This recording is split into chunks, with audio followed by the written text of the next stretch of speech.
Hey everyone, I've had a couple posts about the Harp program, the Home Affordable Refinance program, that allows underwater borrowers to refinance if their loans are owned by Fannie Mae and Freddie Mac.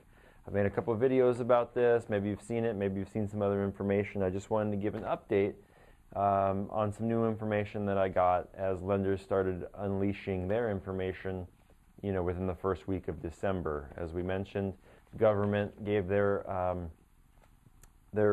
new guidelines on it on November 15th. It took the lenders a couple weeks to read it, sift through it, and kind of say what's going to happen on their end. Well, what we still know is, or what we know is still a little bit vague in some areas, but let me just tell you what we do know.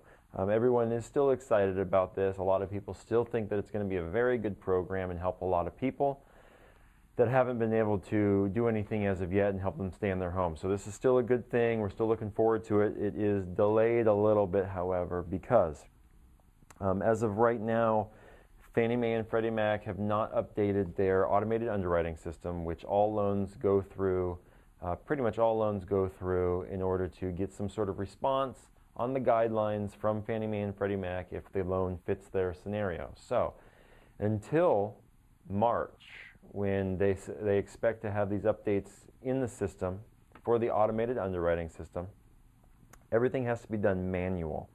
Manual underwriting can only be done by the current servicer. What does that mean? Current servicer is who you pay on your loan.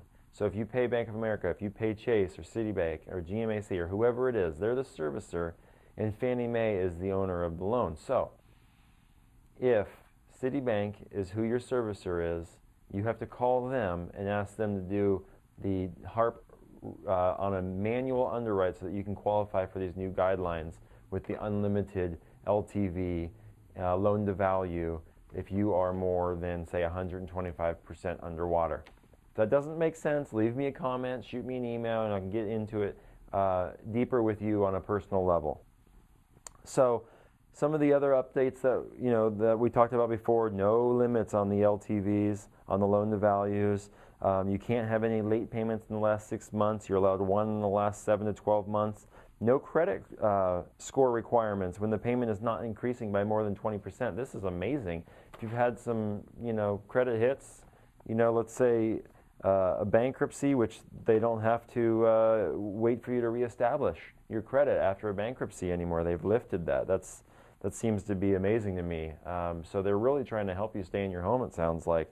Again, whether or not every lender implements these, I can't say, but this is the guidelines that are coming out that I'm seeing. So you'll have to call your current servicer if you want to do it right now and do a manual underwrite, and hopefully they'll allow you to meet these guidelines or have these guidelines for you to meet. If not, let me know what you're finding out. I would love to keep a tally on what lenders are doing what right now, and that way I can help you guys, the viewers, and update it as we go along so everybody can kind of get an idea of who's doing what and who can help who. Right now, I do not work for a servicer, so I cannot help you until Fannie Mae and Freddie Mac update those automatic underwriting systems in March. If that changes, if that's moved up or moved back, I will let you know here on my blog. But hopefully we will be able to get some help out there to somebody who needs it right now through the current servicer, and then somebody that can wait until March, through Fannie Mae and Freddie Mac on their automatic underwriting system. I would love to help you at that point.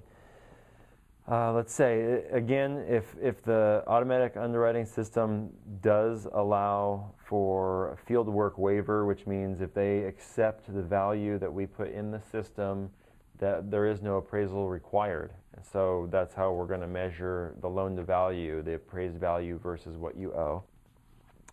And for condos, it says here the lenders are not responsible for condo project eligibility.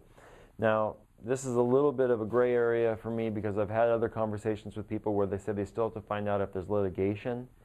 So, when you first read it, you may think, oh my gosh, this is great because I can't sell my condo in here because there's so much litigation going on that the home prices have just dropped because nobody can get a loan on it because of the litigation. So you have to sell for cash, which means the drop in value is significant. I'm hoping that, if Fannie Mae, Freddie Mac allow for it, if the litigation is waived, basically, that we can get you a refinance into these low rates on that and keep you in that home. However, you know, right now I'm really unsure about that. I'll try and find some more information on that and let you know. Any questions, leave comments below. Share this with your friends via the buttons below. You can always post it to your Facebook, Twitter, or whatever. Leave me comments, hit me up on email, phone calls. It's all great. I hope you're doing well, and I will talk to you soon.